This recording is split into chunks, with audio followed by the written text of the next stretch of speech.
Joe Zekas from YoChicago.com. It's Wednesday afternoon, May 21st, and I'm on the roof of a parking garage across from the huge, mixed-use, transit-oriented new city development at Halsted and Clybourn.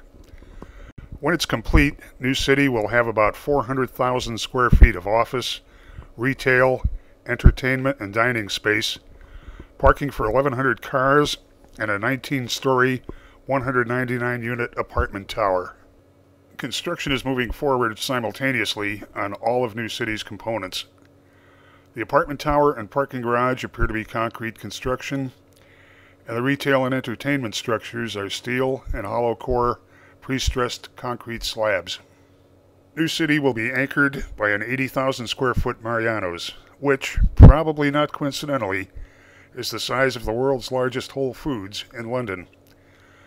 Major upscale entertainment venues will include a 14-screen ArcLight cinema and Canadian-based King's Ball. Committed restaurants include Yardhouse, Adobe, and Earl's Kitchen, all of them national chains that are new to Chicago. We'll be checking in periodically on the progress of New City and other new construction projects in Chicago. So come and visit YoChicago.com if you want to stay up to date.